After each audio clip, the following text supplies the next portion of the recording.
What's the hardest thing about writing? Well, it's getting started. Maybe you're having a hard time coming up with a story idea, or you're stuck on where to take your story next. If you want a way into a story or a way through, I have 9 story starters to help you. This free PDF is full of story seeds and prompts to get you going. To download your 9 story starters, go to nancypanuccio.com/start. That's Nancy with an I, Panuccio with 2 C's, nancypanuccio.com/start. Now, in story, there are 2 types of expectations to play with. The first is what expectations your point of view character comes into the scene with. And the second is the distant future expectations, the fantasy, the distant dream.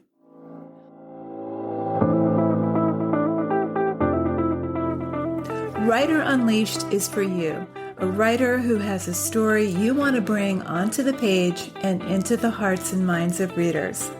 I'm Nancy Panuccio, writer, editor, and writing coach.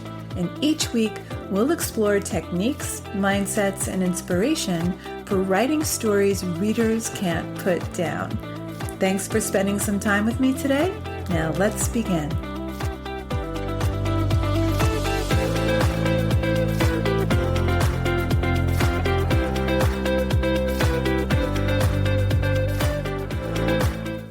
When reading fiction or a memoir, a reader's brain actively simulates the experience of the characters.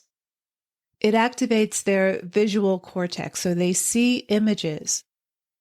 They're essentially living this story through the characters' perspectives. They experience the characters' emotions directly.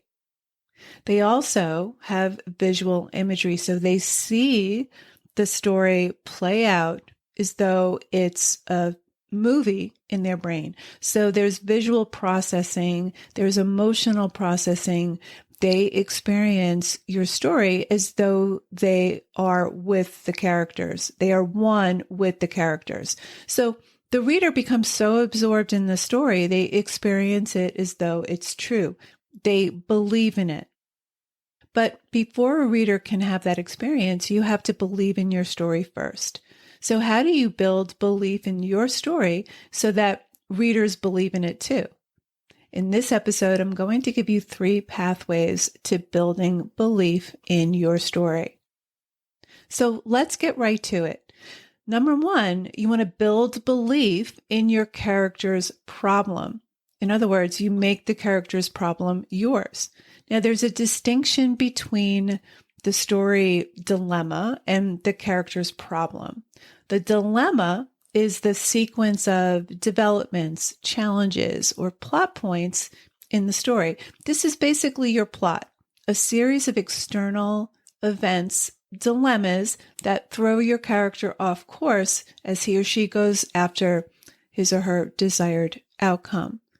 And this is as far as many writers go. They write the dilemmas, but don't investigate the character's problem within that dilemma. Dilemmas are third-person expressions of something going on with a character in a story. It's not up for negotiation. It's objective. It's a description. It's the facts. Your character had a fight with his wife. That's a dilemma. It's objective. But your character's problem within that dilemma is more subjective. It's his or her reaction to the dilemma.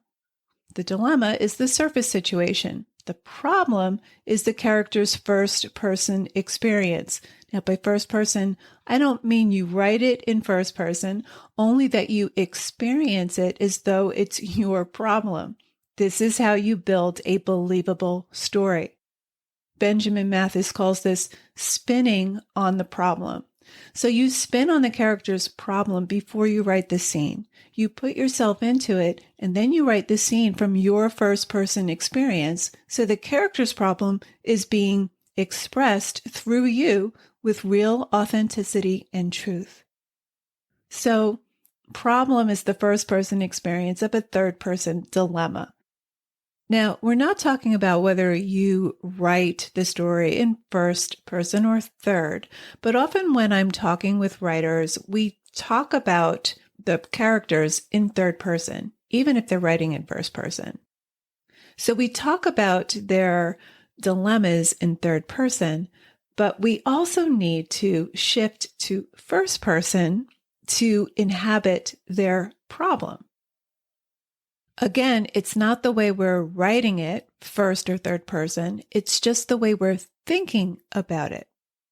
So we have the dilemma, which is objective, and the problem, which is subjective. That's what we mean by third person dilemma, first person problem. Even if you can't relate to the predicament or dilemma your character is in, the surface situation, you can imagine yourself into their problem. Now, we spin on our own problems all the time.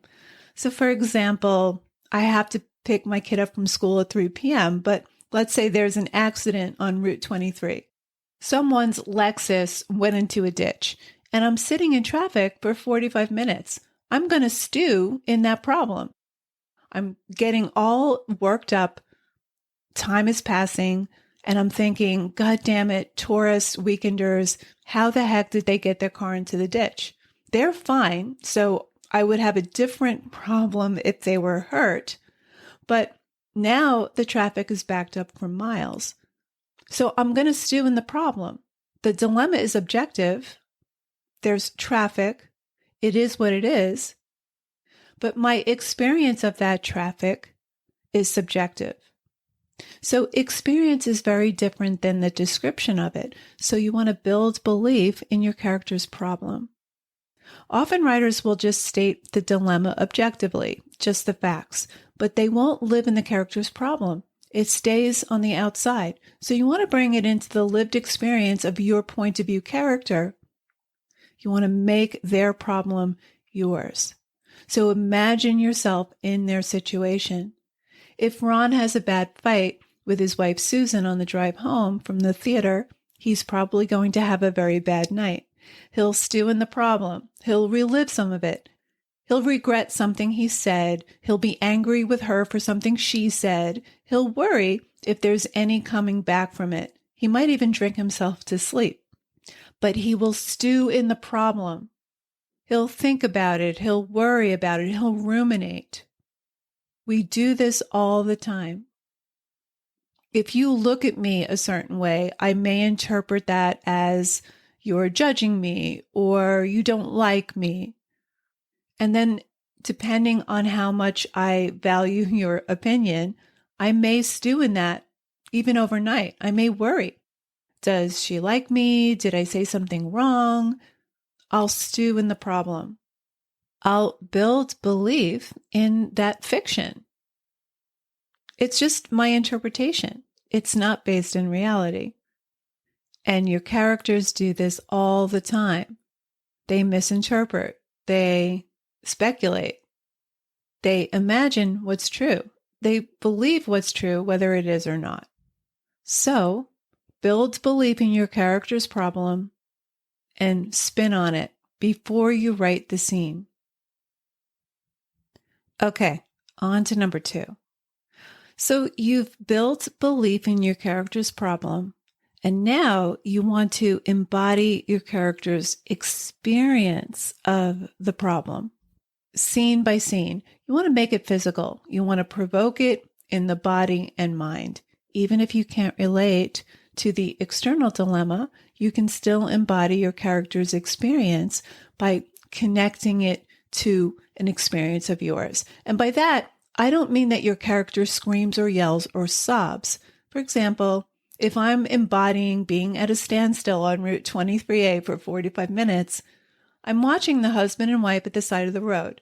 They're not hurt, even though their Lexus is in the ditch, but my breath quickens. I'm gripping the steering wheel. I'm getting thirsty, and I'm not breathing fully because my anxiety levels are rising.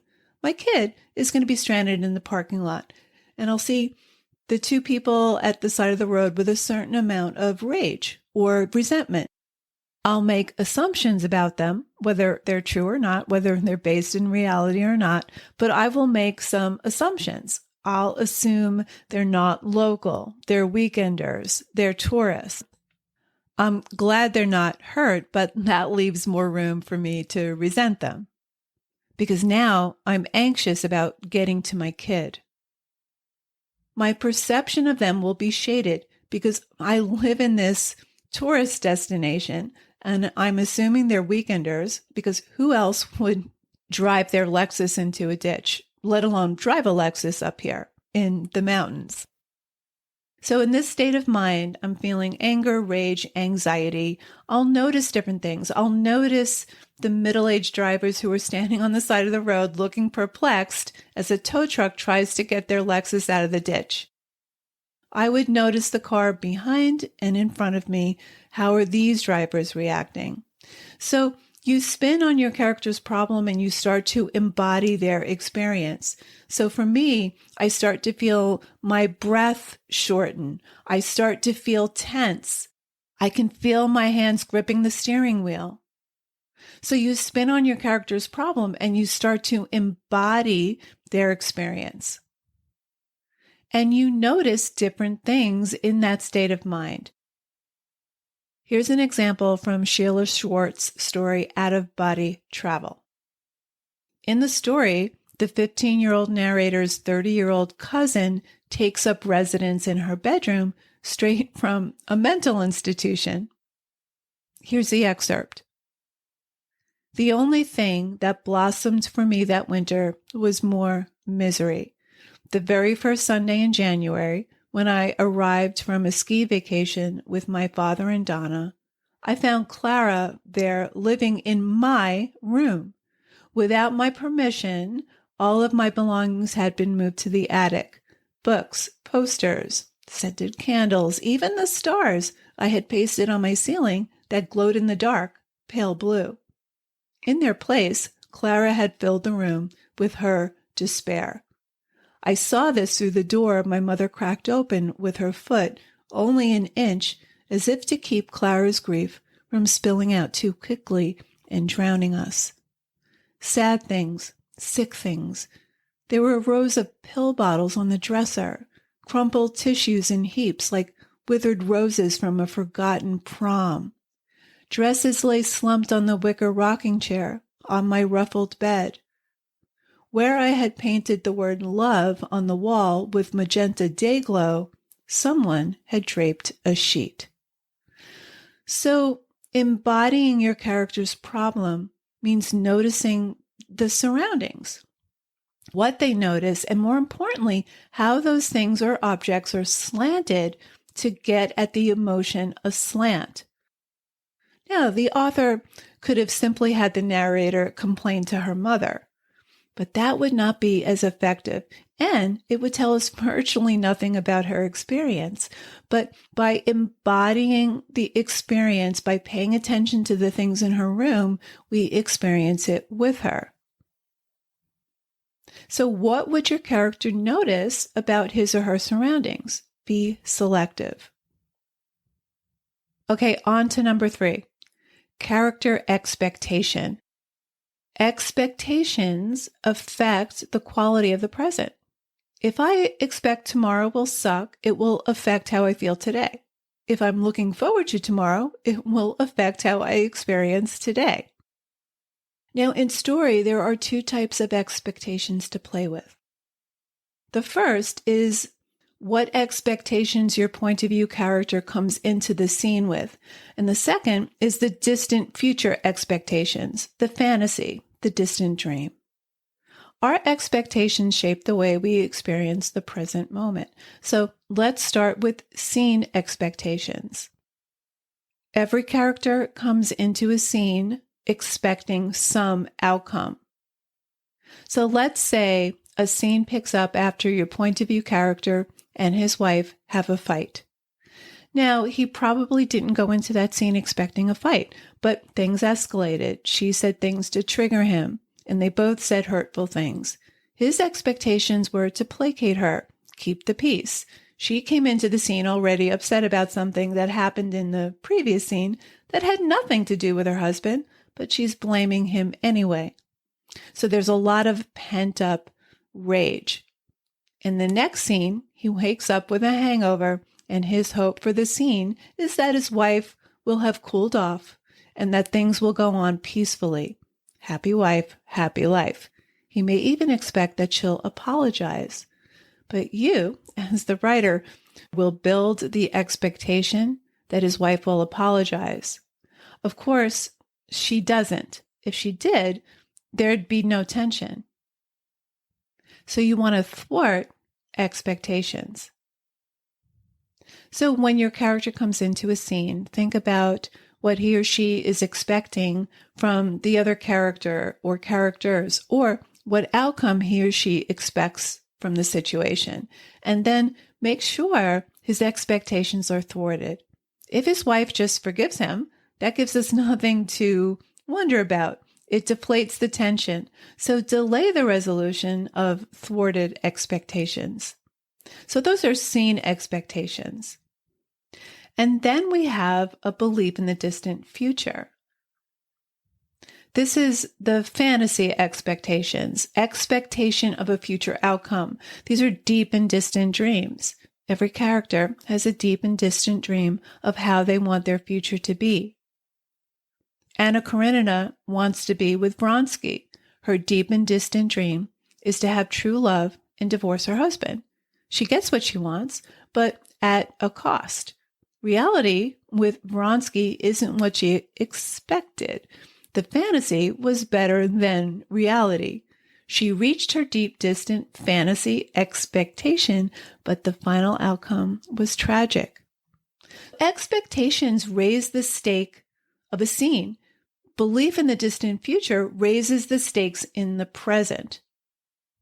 For example, if we have a love story, we don't need all the backstory. We want to focus on their hopes for the future. When someone breaks up with us, and we've all been there, we have the past. We always have the past, but what we're really grieving is the future we'd hoped for, the fantasized version, the hopes about our future with that person. That's what really died. So expectations. Future expectations raise the stakes and make the present desire more meaningful. Okay, let's recap. To build the reader's belief in your story, you have to first build your belief in your story. We talked about story dilemma versus character problems. The dilemma is the external situation. It's objective. It's the external challenges your character faces. It is what it is. But the problem is your character's experience. So you need to think of it as though it's happening to you. You need to believe in the problem, not necessarily the external situation. Number one, build belief in your character's problem. Make the problem yours. We can all identify with a character's internal experience of the problem, even if we can't identify with the external dilemma. Number two, embody your character's experience of the problem.